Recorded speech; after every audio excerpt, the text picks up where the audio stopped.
Assalamualaikum warahmatullahi wabarakatuh. Apa kabar kalian? Semoga kalian baik-baik saja dan tetap diberikan kesehatan oleh Allah Subhanahu wa taala. Bantu channel kami dengan cara subscribe dan tekan tombol lonceng kalian. Terima kasih. Semoga kisah ini bermanfaat.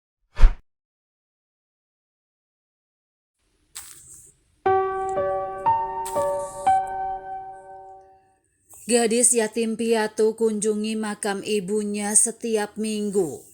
Suatu hari melihat wanita mirip ibunya menangis di depannya. Seorang gadis kecil yang berduka mengunjungi makam ibunya setiap minggu dan memintanya untuk kembali. Suatu hari doanya terkabul dan dia bertemu dengan seorang wanita yang persis seperti ibunya di kuburan.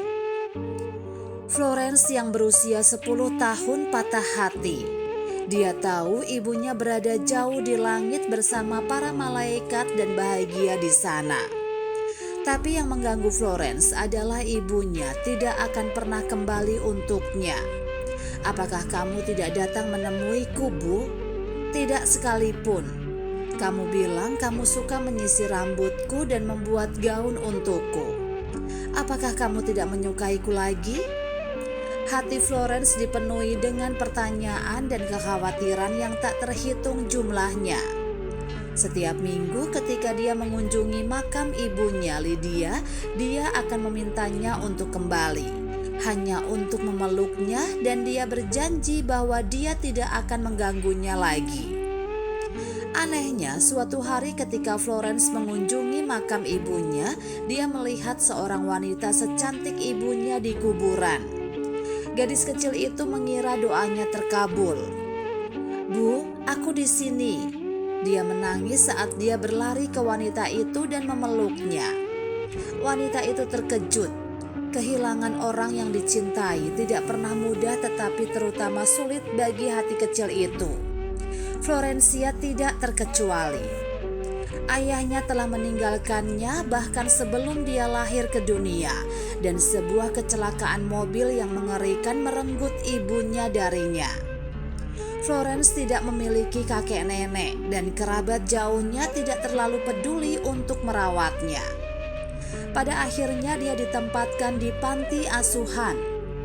Orang tua angkat Florence, Jack dan Irene, menyayanginya tak kurang dari anak mereka sendiri. Bagi mereka, dia adalah cahaya di dunia gelap mereka dari perawatan kesuburan yang gagal dan mimpi yang hancur. Tetapi Florence kecil jauh dari menerima rumah barunya. "Kenapa kamu membersihkan kamarku?" bentaknya pada Irene suatu hari. "Aku hanya ingin saat ibu merapikan tempat tidurku."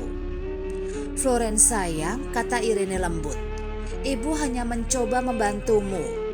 Kamarnya berantakan.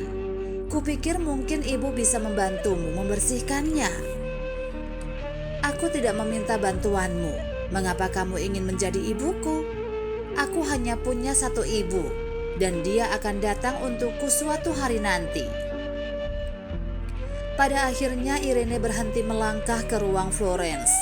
Ketika gadis itu dalam suasana hati yang baik, dia tidak keberatan jika Irene mengatur mainan atau pakaiannya. Tetapi sebaliknya, dia kesal pada siapapun yang menyentuh barang-barangnya, bahkan Jackie.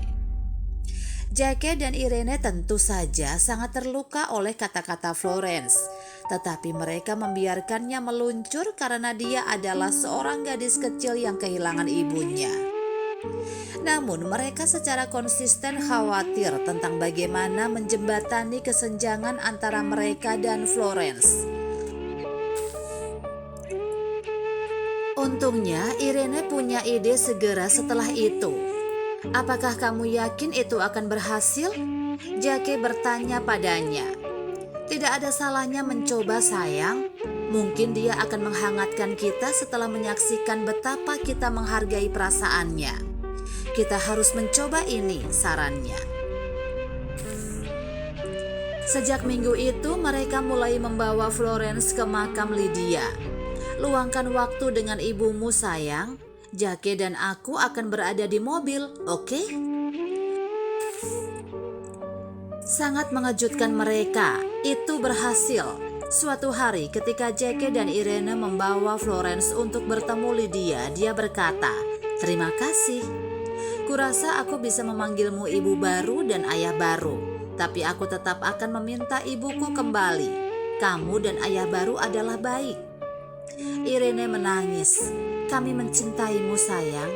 Saat kamu mengunjungi ibumu hari ini, katakan padanya betapa kami menghargai dia mengirimmu kepada kami. Dia membesarkan gadis tercantik di dunia." Florence tersenyum dan berlari ke makam Lydia. Kemudian dia meletakkan mawar yang dia bawa di kuburannya, duduk di sampingnya dan mulai berbicara dengannya. "Apakah kamu tidak merasa kedinginan di bawah tanah, Bu? Aku bisa mengambilkanmu selimut. Aku akan meminta ibu baruku untuk mengambilkan untukmu." "Tapi Bu," matanya mulai berkaca-kaca, "apakah kamu tidak merindukanku? Apakah kamu tidak akan pernah kembali untukku? Ibu baruku ingin mengucapkan terima kasih. Bisakah kamu kembali agar dia bisa berterima kasih?" Setiap kali Florence mengunjungi kuburan, dia duduk di samping kuburan Lydia untuk waktu yang sangat lama, mencurahkan kekhawatiran hatinya. Tetapi suatu hari ketika dia datang mengunjunginya dengan bunga mawar, dia melihat tempat itu sudah ditempati. Kebahagiaan Florence tidak mengenal batas saat dia melihat wanita itu berdiri di depan makam Lydia. Ibunya ada di sana. Dia mengenakan gaun hitam. Tapi mengapa dia menangis? Florence memutuskan untuk menghiburnya. "Bu, aku di sini. Berhenti menangis." Dia berteriak dan berlari ke arahnya. Wanita itu tersadar ketika Florence memeluknya. "Tunggu. Kamu memanggilku apa?" "Ibu." Florencia mengangguk. "Aku sangat merindukanmu, Bu. Aku mencintaimu. Tolong jangan kembali. Tolong tetap di sini." "Apakah kamu Florence?" tanya wanita itu tiba-tiba. "Putri Lydia?" Florencia mengangguk. "Ya, benar." "Oh sayang," wanita itu memeluknya. "Aku sangat senang melihatmu akhirnya. Terakhir kali aku melihatmu adalah saat kamu masih bayi." Sementara itu Irene dan Jack yang sedang duduk di mobil, mereka menunggu Florence, bertanya-tanya mengapa dia terlalu lama. Mereka memutuskan untuk memeriksanya dan mereka terkejut melihat wanita itu memeluknya. "Permisi, apa yang kamu lakukan dengan putri kami? Jauhi dia," Jack memberitahunya dengan agak kaku. Kemudian wanita itu melihat ke arah mereka dan mereka terkejut. Dia tampak persis seperti Lydia. "Siapa? Siapa kamu?" Jack tergagap. "Kamu terlihat seperti ibu kandung Florence." Sambil menyeka air matanya, wanita itu berkata, "Saya Bibi Florence, Roseanne. Lydia adalah saudara kembar saya. Saya pindah dari rumah pada usia muda untuk membangun karir di luar negeri. Saya tidak berhubungan dengan Lydia, jadi saya tidak tahu dia telah meninggal. Yang disebut keluarga saya tidak repot-repot memberitahu saya sampai saya datang ke sini. Saya sangat patah hati ketika mengetahui Florence berada di panti asuhan. Bagaimana mereka bisa melakukan itu? Bagaimana mereka bisa meninggalkan rumah mereka?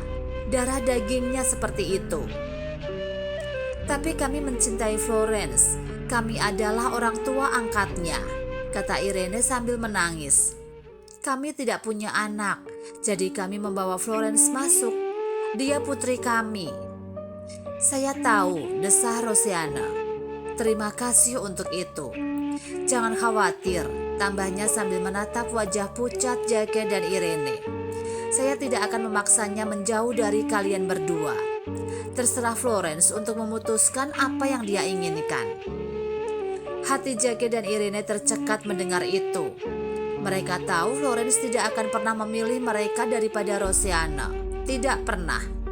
Tapi mereka salah. "Bisakah kita semua hidup bersama, Bibi Roseanne?" Florence bertanya pelan. mengejutkan orang tua angkatnya. Aku mencintai orang tua baruku dan aku juga mencintaimu, Bibi Rosiana. Kamu sangat cantik seperti ibuku. Sekarang aku memilikimu. Aku akan membiarkan ibu hidup dengan malaikat. Bisakah kita semua hidup seperti keluarga besar yang bahagia? Mendengar kata-kata Florence membawa air mata ke mata para tetua dan mereka semua memeluknya bersama saat mereka berdiri di dekat makam Lydia. Kami adalah keluarga Florence, selalu. Aku tahu Lydia juga ingin ini terjadi. Irene meyakinkan Florence. Apa yang bisa kita pelajari dari cerita ini? Cinta memiliki kekuatan untuk menyembuhkan hati yang paling terluka sekalipun. Florence menerima Jack dan Irene sebagai orang tua angkatnya setelah upaya tak kenal lelah mereka untuk menghibur hatinya yang hancur. Ketika Anda menerima seorang anak dengan sepenuh hati, seorang anak juga akan memeluk Anda. Irene dan Jack telah menerima Florence sebagai putri mereka dan ingin Florence mencintai mereka sebagai orang tua. Mereka melakukan yang terbaik baginya untuk menerima mereka dan akhirnya dia melakukannya.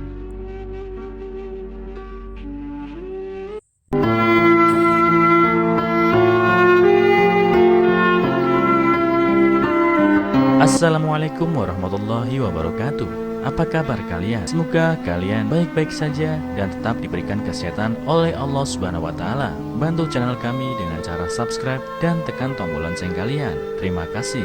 Semoga kisah ini bermanfaat.